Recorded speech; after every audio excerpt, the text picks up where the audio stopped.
Welcome back to another exciting episode of The Careful Boys. Oh, wow. And I know we have Ryan Hasegawa here, but it's really Hasegawa! This Ryan. It's about that one. That's how you started? That Ryan. So last time if you guys didn't see this video, we did a whole Careful Boys on breakups. And Ryan had this mind-blowing, crazy story. And we were just like, I can't believe this. You guys can watch it too.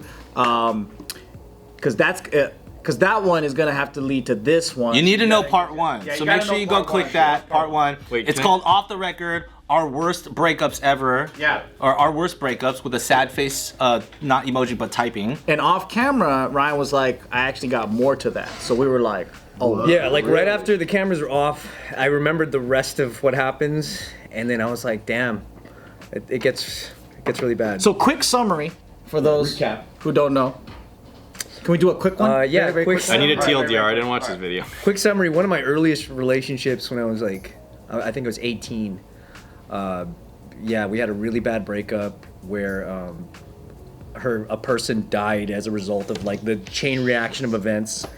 And then I just kind of lost track of her. I don't know where she is today at all. I could do a summary for you. Okay. Okay, you want to? Yeah, let me hear your All right, version. all right. Do you want him to summarize it? Ryan here. Here we go. All right. He wanted to play a little hard to get with the girlfriend that we was already at with. You're about to make Swole look like an asshole. And then, and he's I'll all take it. like, I you know fucking- what? You're so hot, I don't deserve you, because I'm a fool. So, let me sabotage this and say, fuck this, because I want a woman to chase me to prove how much she loves me, right? So he's like, I'm done with you. And she goes, no, I don't want to be done with you. God. And then, I have to animate this. It's not my story, that's why. It's highly dramatized. And then she's like, fuck, how am I gonna get him back? So she calls her cousin, and the cousin said, cousin, come pick me up. I need to go see the love of my life. He's breaking up with me. I need to save this. So cousin, on the way there, gets into a car accident. Then, not only that, cousin's family finds out why. Cousin's the one that passed away, by the way. Oh, yeah. Cousin's the driver. Okay? Now, cousin's family finds out what happened, that he was going to pick her up. So they all go confront her. Hey, you son of a bitch! Wait, confront her or confront him? Her. They don't know. They don't really know about this. I called him a son of a bitch, so I just. They think it's the cousin's fault it's the girl's fault that she called him for a ride. Yeah. You sister of a bitch! Jesus Christ. In an emotional state, it's like he wouldn't have passed if you didn't call him for a ride. Why do you need a ride in the first place? And in the middle of the argument, the girl blows her mind by going crazy. She hits her head, goes into a coma. What? Yeah. That was the reaction we had. And then so Ryan is like, oh no, I caused all this, fuck. Wait, did you get a live like update as this was going on? Did you hear about all of this afterwards? Yeah, as it's going on. Holy shit. Did I do a good job portraying the moments of your... Okay. Is this who you want? Is this Some who of the you want? emotional siding might have been off on Yeah. that one, but But that's why you guys gotta watch the first video. If you die, do you want this man to read your obituary? Hell yeah, bro. I'm gonna do all of yours if I don't die first. that's why you didn't get an invitation. Ryan's story is if Ryan's story is like a black and white story. Yeah. And if Joe painted it, he made like the sun like green. I was like a colorblind person painted this. Mountains were like purple. So it's he took some liberties in the coloring of the picture. He took some liberties. For sure. Like if it's Van Gogh is colorblind. But that's what happened. And then now he's like, yo, I got more to it. And we're like, how can this get even crazy? What a great setup, by the way. Because and I think like, so she's just out in the world somewhere. I have no clue where she is to this day. I have no idea what happened to her. She's not in a coma anymore, right? No, like so she. They sent her to. I don't know. It might have been a medically induced coma. I have no idea what it was, but her parents sent her to UK to work at like a family friend's hotel as like a receptionist, kind of as punishment for like. Yeah, she was just gone. And then like years later she came back and she was just kind of cuckoo and I couldn't understand. Concussion? Yeah. Holy shit. Weird. Yeah. But I remembered that's the worst thing to have happened as a result of me knowing her at all. Is that it was around the same time that when we were kind of like on the fritz and we were like breaking up, like because I was always breaking up with him, fucking idiot. Me and two friends decided to go up to where she lived and like kind of just make a trip. And This is before she got in the this is before, but what happened from this trip lasts until today. So me and two friends, we were like, hey, you know what? We're gonna go up there. I'm gonna go patch some things up with her because we're at a rocky point. And then my other friends are like, oh, cool. Like we'll come along because I want to see some family up towards where she lives. So we'll just make a 3-guy trip out of it. It'll be cool. So we drive up there. At this time, this is like just a few weeks before the big breakup happened, but we patched it up and everything was cool. And then driving back, me and my two friends, I was super sleepy, so I was in the passenger seat. I knocked out. This is that. Oh. Yeah, this is that time. And then my other friend's in the back seat, laid across in the back seat, he fell asleep too. Our third friend who's driving, he's like the kind of guy that doesn't want to admit when he's sleepy. Oh, that'll do it. Yeah, so we're going down the 5, pitch black, it's like 3 a.m.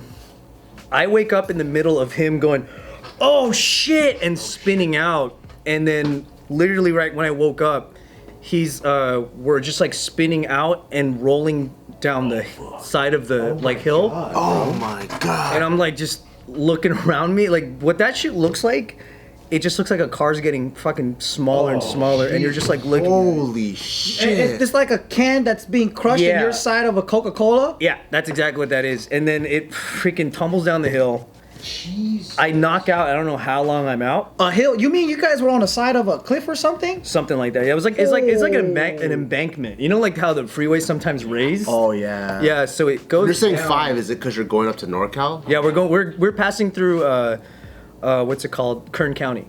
Oh. Yeah. So we get to this. I like literally wake up and I'm hanging upside down in the car. Jesus. And when you crash like that, a lot of people don't know the seatbelt kind of just like it breaks. It just gets stuck. So you have to cut yourself out. Oh. Yeah. So then like. Locks, right? Because Yeah. that's spinning mechanism. And I like while I'm still upside down, I look to the side and my friend's not even in the car. The guy that was driving, he's not even there. I don't even know if he like. Oh my god, bro. Yeah, so I'm just hanging upside down, and then I eventually like break the rest of the seatbelt. I don't even think about my dude in the back seat. I just get out of the car. Were you in passenger? Yeah, I was passenger, and I'm just like, you can't see shit, but then I can hear my friend who was driving. I can hear him in the distance like yelling, and I thought he was like hurt or something, and he's not.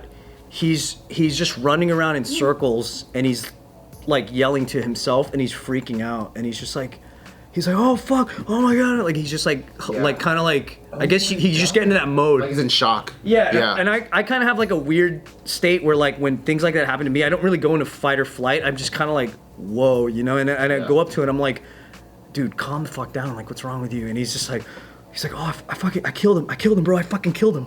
And I guess like it had been some time. Like he had already been kind of like around and like surveying. He thought we were both fucking dead. Oh. And then I go back, and then my dude in the back seat, he's sticking out halfway on the upside down car. And then I go over to him, and he's conscious, and I'm like, I just like go up to him and I just hold him, and I'm just like kind of like looking at his current state. And he's just like, dude, I can't feel my legs, bro. Fuck. And then I'm thinking like legs, but also he doesn't know that like in the accident his throat got slit. Oh fuck. And it's coming out. So you're holding him. I'm trying to stop. I'm trying to stop his throat from bleeding out. At the same time that he's just like, dude, I can't like move or anything. So then like, Holy shit. I don't know what the fuck to do. And this other dude's freaking out. So it's just me and him. And I'm just like, I'm just looking at this scene, and I'm just like, dude, I don't know what to do, man. Like I don't know. I have no idea. Were there any people stopping for you There guys? was nothing out there. Damn. It was 3 a.m. right? Kern County 5 freeway. There's nothing. So then I just did my best. And there's no cell phones back then, right?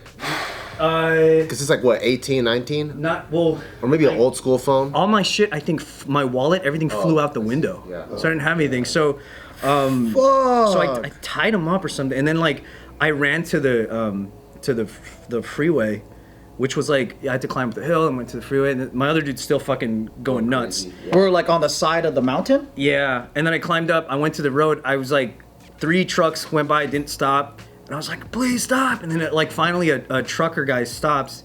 And then he's just freaking out on how I look, and I had Because you're covered in blood or what? Yeah, I had no idea that like there was glass in my head, and then, God, bro. he thought that I was like, I'm like, no, there's zombie? I'm like, dude, there's something fucking way crazier, yeah. And so Today's video is brought to you by Babbel. Babbel is the #1 language learning app. They got over 10 million subscribers to the app and downloads. It's pretty awesome. And if you're out there trying to learn a new language, I highly recommend this. And it's because it's not just some like boring app where you're just sitting there listening to a lecture. You're not like being bored, like it's a stupid flashcards or whatever, right? Babbel is actually made by real language experts. Over 100. Exactly, over like 100, right? And they helped develop this app. So it's not like Bobby Hill's mom trying to teach you Espanol. Yeah, and they have over 14 different languages you could check out, like Italian, Spanish, German, and they even have speech recognition technology so that you can speak to it and it'll correct your enunciation, so you actually get better through practice. Where's the baño? That's bathroom, baby. Which is half English. Donde está baños? And my favorite thing about it, it's quick 15-minute lessons at a time. So it's easy to fit it in during a break. You can do it on a jog. You can do it while you're cleaning around the house. So it's very easy and digestible, and you could break down a lot of course material in short amount of time. Woo-hoo. So if you want to check it out, learn a new language for this year's New Year's resolution, go to babbel.com, that's Babbel.com, and use the promo code OFFTHERECORD, because right now they got a sick deal. You get 6 months for the price of 3. That's Babbel, Babbel.com, with promo code OFFTHERECORD to get 6 months for the price of 3. using his truck radio, he was able to call paramedics and stuff, and then Holy shit. and then the paramedics got there really fucking fast. Like, Thank goodness. I don't know how like they got there so. I was able to go back to my friend, and I was like, "Don't worry, like they're coming," and he's just like fading out, and I'm like, "Dude, he's not gonna make it, man." And then the paramedics get there, and then they're like, immediately they're like, "Hey, go wait on the road, side of the road. Like we're gonna have someone look at you, whatever."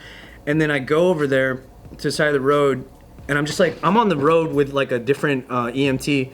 And I'm watching like what they're doing to my friend, and then I just see them throw like a sheet over him. And I'm like, oh fuck, like dude didn't make it. Like I was like, I couldn't believe it. And then the other dude's just like being consoled because he's just like totally like jibber jabbering. Yeah, he's in total shock. So I'm just watching both of these things go down. A helicopter comes and they take him, and I was like, you're getting a helicopter like to. I thought he passed away, and then they were like, no, we're just covering because it's cold. Like he's still like he's still receptive. So they airlift him over to like Kern County Medical, and then I go to the same place but in an ambulance, and then they think that like I don't know why they thought my neck was broken, so they put me in the thing, and then they like cut off all my clothes and shit, and then I end up in a hospital bed right next to my friend who had his shit cut, and then I can't see him. I can just hear what they're saying about him on the other side of the curtain. Oh, that must be fucked. And they're just saying stuff like, hey, like we're gonna have we want you to know we're gonna have to cut a hole into your skull. Oh, fuck. Because they had to hold. I guess he had severed his vertebrae or something, or spine, and then they were gonna have to drill into his head and hold it together, and I was hearing all these like little bits of details and shit. And then finally, after I went through my treatments and everything, and I got patched up, I got out of the hospital, and then not out of the hospital, but out of that room where a doctor was talking to me, and he was like, hey, his mother is on the way. Do you want to tell him, or do you want me to talk to them like about what happened? And I was like, what do I have to say? Like, what's his current state? And the doctor's like, your friend has about a 13% chance of recovery. He's paralyzed from the torso down. Fuck. Yeah. And then I'm like, I gotta fucking say that to his mom. Yeah. And then so his mom gets there, and then so does my friend Eris, like, who's like a Quest Crew guy with me. He gets there, and then she just like hugs me, and she's like, "What happened?" And I'm like, I just have to tell her, like, Yeah, he's. Damn, that's a lot of shit you had to do, man. Yeah. How old were you when this happened? I was 18. And this happened before the last story, you said. Yeah. And what Right was the before. what was the driver buddy in all of this? Was he just like he was not- in another that gets bad too, but he was in another area of the hospital because he barely got hurt at all. Like he was fine. And then so I had to tell her, and then they were like, hey, you can come see him now, and I go in there and I see him. Worst thing I've ever seen. He's got these like things drilled into his head to hold it together. Holy They had to knock all his teeth out so they can put the tube down so that he could breathe. Oh my gosh. Whoa. And he's just like, he could talk and he could look at me. And I was like, dude, you don't look too good, man. Like, and it doesn't sound like it's gonna go well. And it was the worst thing to have a conversation with someone like that. And then the other dude, it fucking made me so goddamn angry. Once I saw him and he got out of his area of the hospital and we met up, I didn't know what he was gonna say, like, or anything. And he says I can't fucking remember exactly what he said, but it's along the lines of like, dude, that was crazy, wasn't it? Oh. And I just wanted to fucking murder him on the spot, dude. Yeah. Like, I'd never wanted to kill somebody, and I was like, I can't fucking believe that's your attitude about Does he this even shit. know what happened to the other guy? I think what happened is he went into a weird mental state of denial of everything. Oh shit. Yeah, because so after this night, and I get back home, basically my friends spent about a year living in the hospital, doing therapy, recovery on like his paralysis, and my other friend just completely hid. He just hid. Like, you mean stay He didn't home? come and visit or none of that shit? He avoided us completely because I think his family was like, no, don't talk to them because they're gonna make you pay for this. Like, they're gonna sue What a us. shit fucking family. And he just fucking bounced and he just like disappeared. And I man. So then I remembered, like everyone was like, oh, the driver had to be responsible for what happened and everything, but we just couldn't get to him. I would send him these bills, which are supposed to go to him, and his family would just throw them away.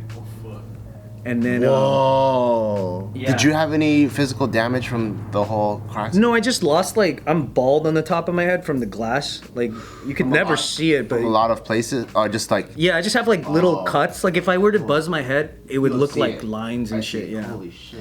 And then I had the airbag took out a piece of my. I had to get it grafted, but I lost like this part of my skin, so I had to get that replaced.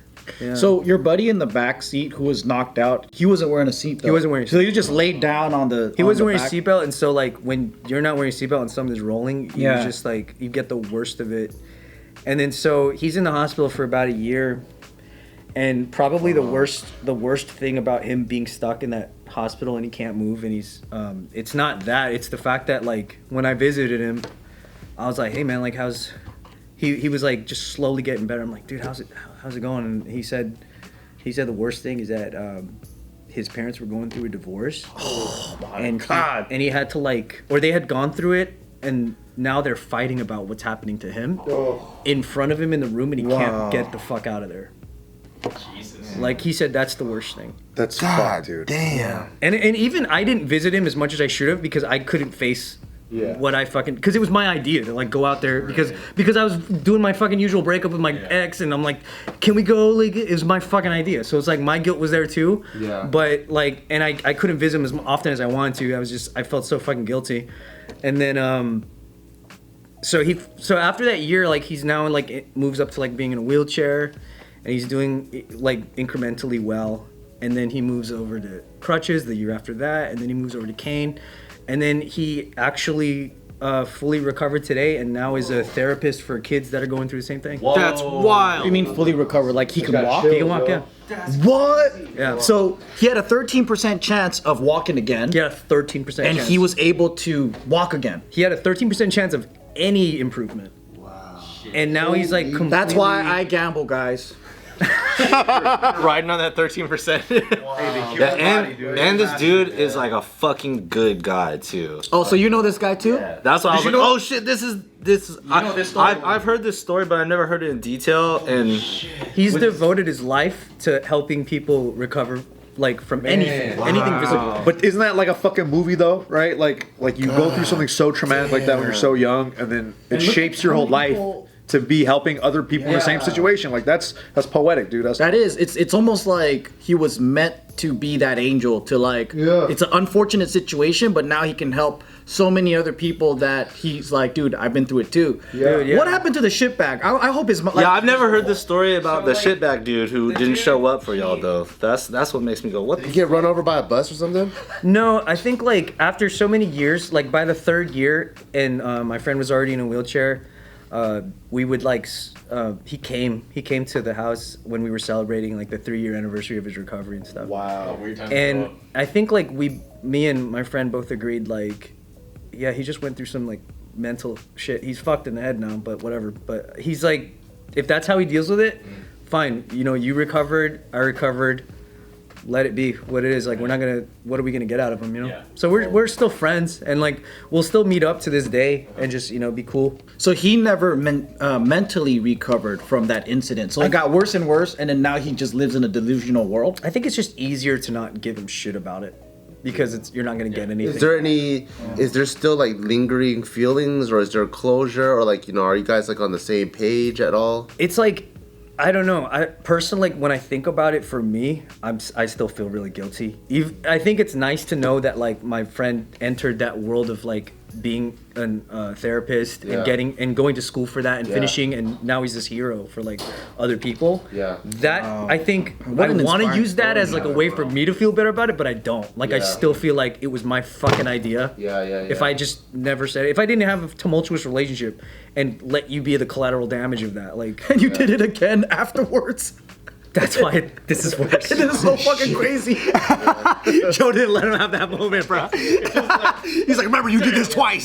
Fuck. But you know, like, it's so much time has passed and so much good has happened in his life that like we look at it like, oh, like, man, like what a blessing that we, you know, we're able to still come back from that and do anything. You know? But that's wild. Back to fucking back, right? So what was that? 2 years? This is Joe. Does that have you healed yet? That was like a month before.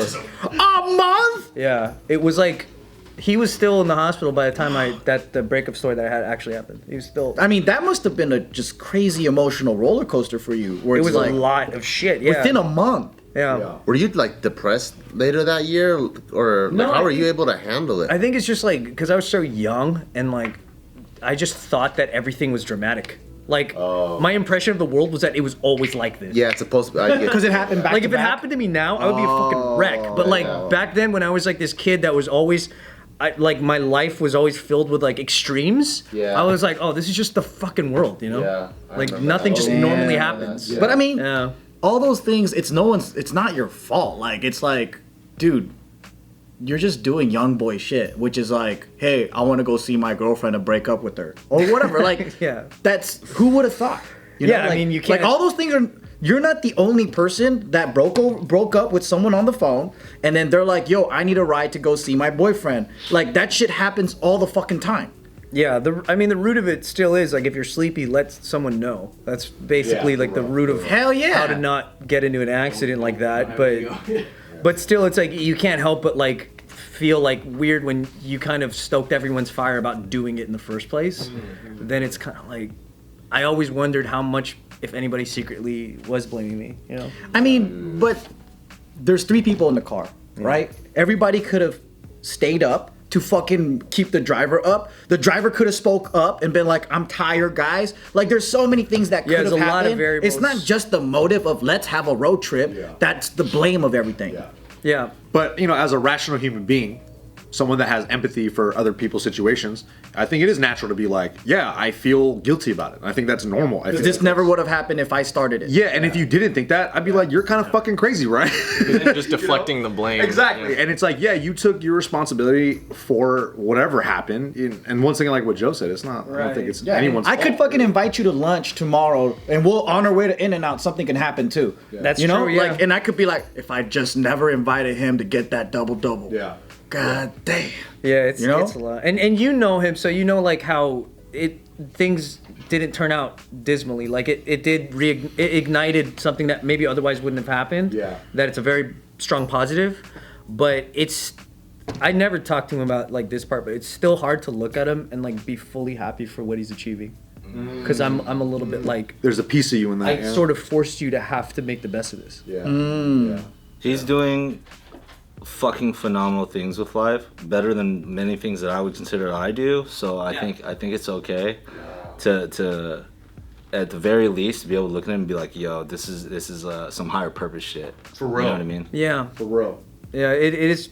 I'm proud of him, and it's hard. Like every step of the way as he achieves more and more, it's like, it's good. But maybe I think I'm the only person like, in any of our lives, it's just like, congrats, but also, Yeah, you feel something there for sure, it's for rough, sure. yeah. And I've also seen you with him at every moment, highest and lowest of your entire life. So I also feel like, you know, things happen and you can't control everything, but like you've always been there for him. So He's also Quest Crew. Like he's Quest Crew. Like, he's awesome. Yeah. But it's hard when that happens so early in our lives that pretty much everyone in our circle has only ever seen him with a limp or with like this thing. They don't know that we look at him. I still see him the way like over a decade ago when he had to relearn how to do everything. Yeah. His mannerisms, the way he speaks, the way he like gestures, it's completely different today. And it's like It was like Omarion and You Got Served when he got hurt, right? He got hurt and you got served? Oh, did he? Did he? I don't think he did. I thought he like sprained his ankle. Then he sprained his ankle, or Marcus Houston. Yeah. So what were you saying? And then he had to like relearn how to dance with the limp. Was it Marcus? I think he Houston? just never dances in the rest of the film. Yeah, he does it. He stays injured, doesn't I he? thought there was a guy that got injured and he had to like relearn how to dance. A guy does get injured. He never dances again, I don't think. Other than Well, this story's better. I think he knows the movie too. You got served. Well, if he's a part of Quest, he dances again, right? No, he's in Quest kind of just as the Honorary member. well, he did used to dance before. Like we used to practice together.